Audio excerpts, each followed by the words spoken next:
Hi, everybody. This is Michelle, co-author of Methylation Madness, Insight into the Biochemical and Personal Lives of Hypermethylators.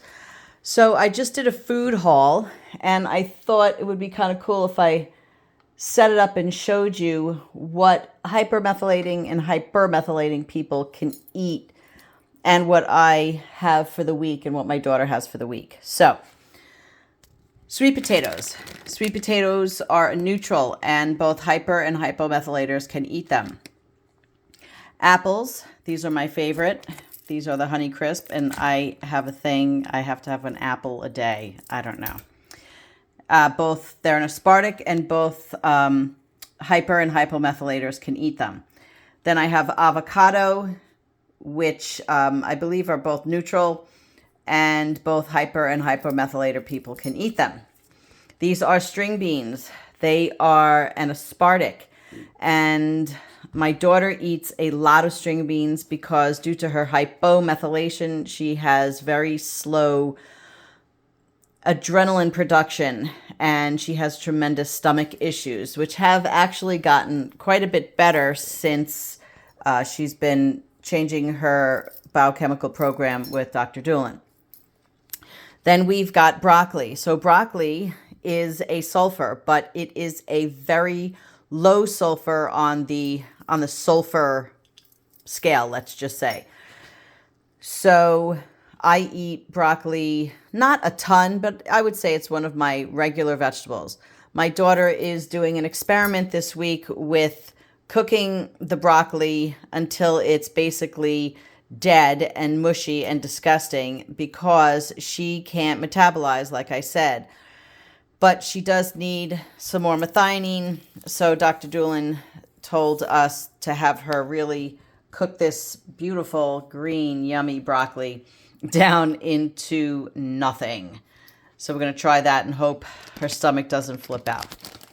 Then we've got tricolor carrots, which are also an aspartic, and both hyper and hypomethylating people can eat them. Same thing with parsley and dill. Both hyper and hypomethylating people can eat them. I cannot eat a lot of basil because basil is, I believe it's either a sulfur or methionine.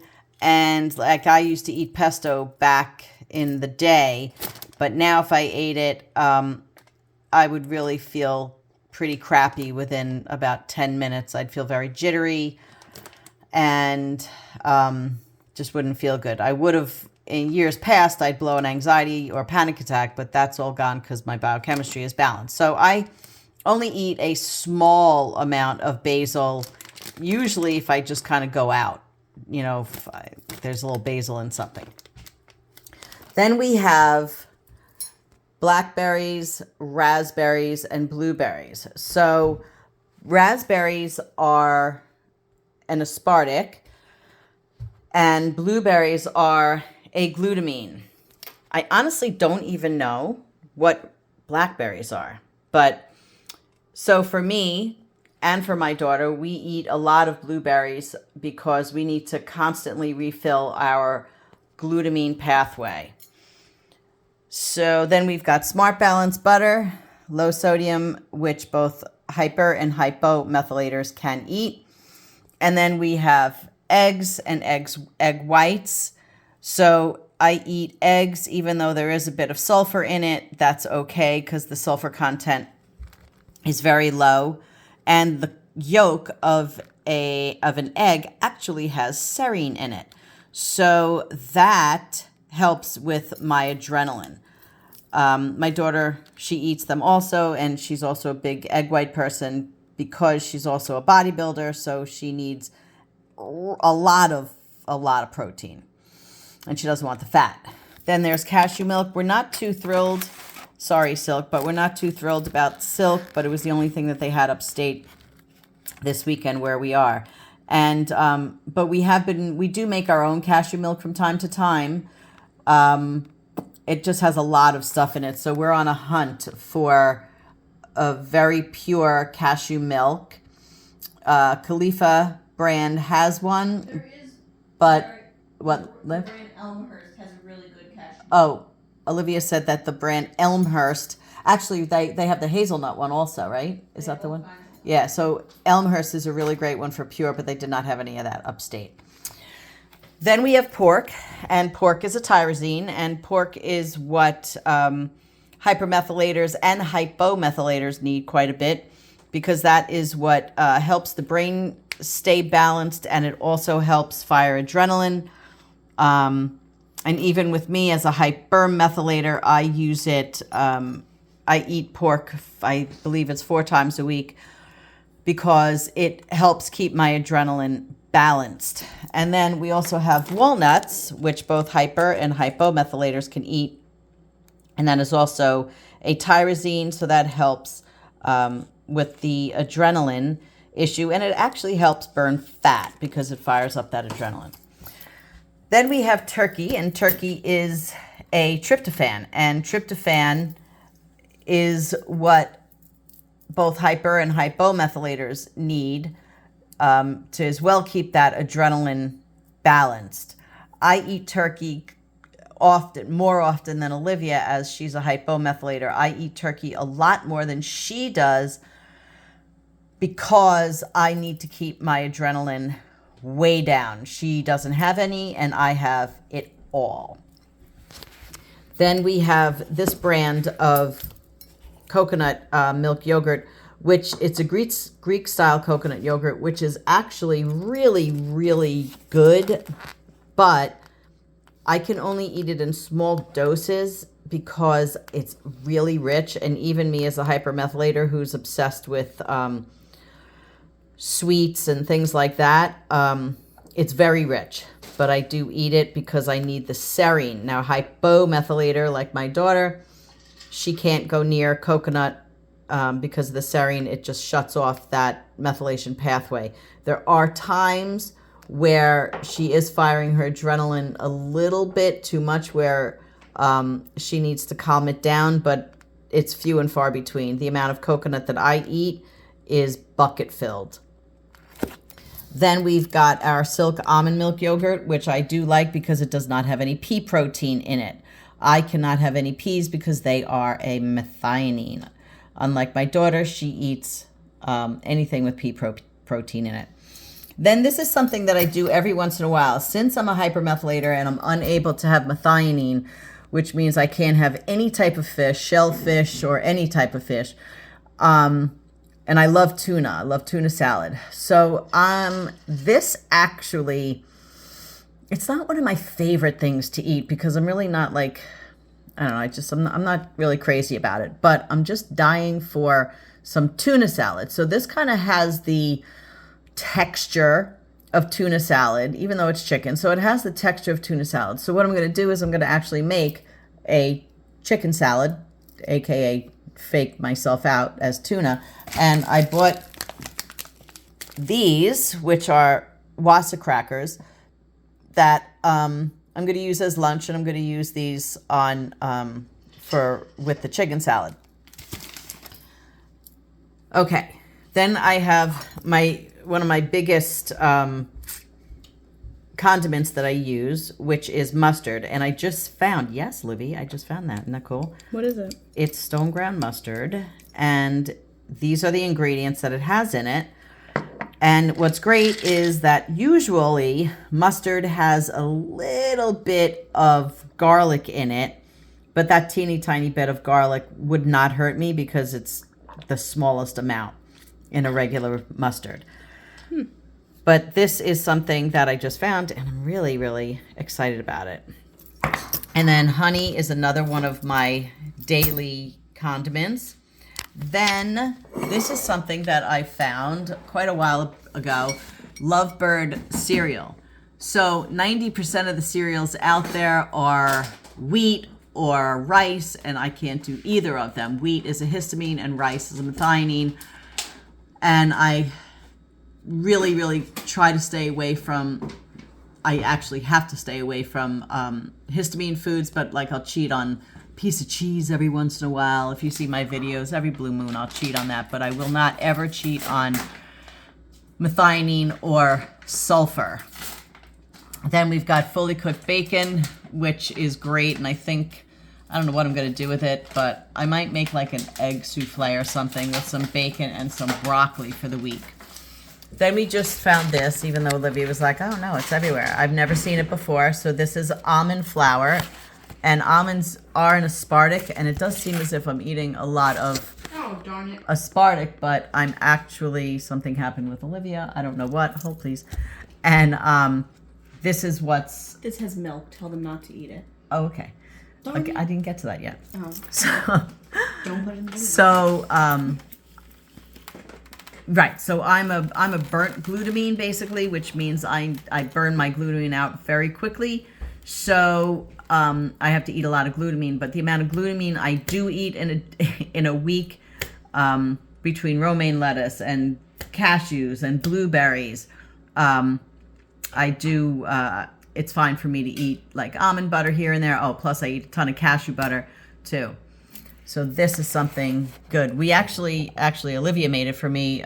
She made buckwheat pancakes for me, which is kind of cool. Then I found these a little while ago, and my teaching assistant Bahar and I chowed down on these in the classroom. And they are, I can have guava. Guava is a glutamine, and though this is a bit of a cheat because it has yellow corn flour, it's not something that I'm eating constantly, and the histamine amount that I eat during a week is practically nil. So if I have one of these, two of these, every few days or something like that, it's fine.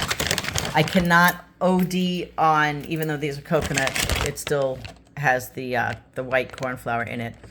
I cannot OD on histamine, and because it fires that adrenaline. So if the air quality is kind of crappy, especially in the summertime or something, and I feel like my histamines are going really high, I will either take more of my B-complex 100s or I will throw down a niacin. All right, so I already went through the nuts. This is a grain-free cracker that we just found upstate. They have this teeny tiny supermarket, and it's really not that teeny tiny, but it's pretty small up here. But they have the best stuff up here. It's really cool. So this is something that I can eat from time to time because it's from tapioca and potato. So I could eat this from time to time. Just every once in a while, I like to have something different because my diet is very, I won't say it's limited. It's very specific. So if there are things that I really, really want, sometimes I would just want some kind of cracker or something, you know what I mean? And just finding things that are not 100% perfect, but they're almost there, like these.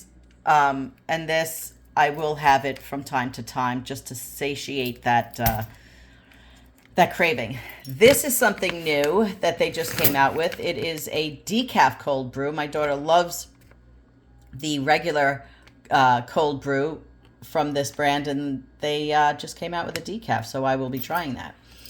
And back to what the hypers and hypos can eat. So hypos can have that. They can have, I gotta see again what's in this. They could have that. This is the same thing. The amount of coconut in this is pretty small, but hypo and hyper can have this at a very limited amount. Hypo and hyper can absolutely have the walnuts and the rye. I eat rye and pumpernickel bread, and they can have that. Hypo, they can have that. Hypo, and they can have that from time to time, depending. Then we've got chicken broth, which is a histamine, but I use it in a very limited fashion, sort of just to like deglaze a pan, and I don't have any coconut aminos up here. So I'm going to make some sauteed romaine lettuce because I love escarole and I cannot have that. So sauteed romaine lettuce is kind of a pretend for me. Just like if I want scallops, for example, I will take trumpet mushrooms and I will cut the stems and it'll look like scallops, and then I will use spices and such like that, so kind of tricks the palate a little bit. Now, and hypo and hypers can have that. We use the spray for what is it called, for sauteing. I personally, Olivia uses this because it has 0 fat in it, and that's what it has. And she's on a big time cut right now, so she's using this. I like to use I like to use the actual coconut oil, avocado oil, or just coconut oil, avocado oil, or actual olive oil. Woo, that was hard. All right, then we've got these. These are Wasa gluten-free crisp breads that Olivia got for herself. And as you could see, either potato starch is fine for hyper, amaranth is fine for hyper, sunflower is good for hyper. Then we get to the rice flour and the rice dough and the rice protein, and the fennel and the anise and the caraway. Those are all not good for hypermethylators, as they're sulfurs and methionines. And that is that. Then we've got hearts of palm, which honestly is one of my most favorite things. Oops. One of my most favorite things in the entire world. But it is a methionine. So this is for, mostly a hypo, but every blue moon, like blue moon, what is that, 20 years? I will have hearts of palm, but this is more for Olivia right now. Because she is trying to boost that adrenaline to jack up that bilirubin so she could burn fat a little bit more. I dropped again. And then we've got the Khalifa Farm almond barista blend almond milk, which Olivia actually gasped when she saw it, because it is something that she loves to put in the frother. The two of us are frother people with our milk. And this is something that she likes. I can also, I believe I can have it. Milk, yeah, technically I can have it. But I am a coffee freak. I have to have either half and half or whole milk in my coffee. And that is a cheat that I do every day. But, well, actually, I haven't even been drinking coffee every day. But if I do drink coffee, I have to have histamine in it, which is, just a small amount. By now, after 30-something years, I know how much histamine my body can have. And then Olivia bought some tuna, which is only good for hypomethylator, because it is a methionine. Then she took this, and she was very excited about it, but then she didn't read the ingredients, and it's got milk, and Olivia really, really, really cannot have histamine. It just kills her stomach. So this is not a good thing for her. But technically for a hypomethylator, if they wanted a bit of a cheat, I guess. And then she got this. She started eating this with my niece when we were in Vegas. And she actually got it for my niece for Christmas as like a little stocking stuffer. I can't go near it because of the pea protein and the chicory flour, but she is able to eat that. And then I do like a cocktail, so I'm a Scotch drinker and a whiskey drinker, and this actually Founder's Reserve Glenlivet is one of my absolute favorites.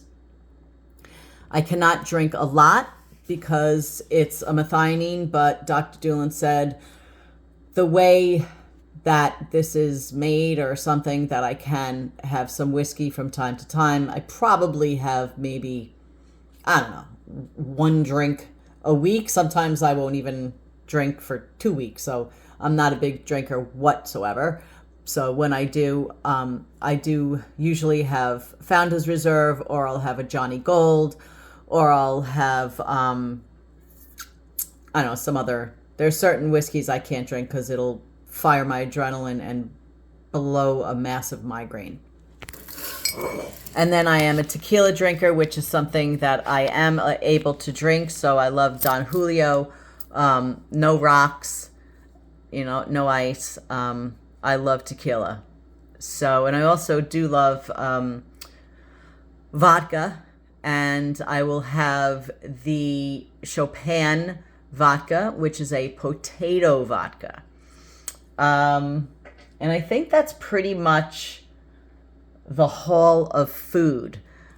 So I hope this helps you guys. One thing that's really important to know is, though I say it's good for a hypermethylator and good for a hypomethylator, etc., when I say that, in general, these foods biochemically are okay for hypo or hypermethylators, as I distinguished just earlier.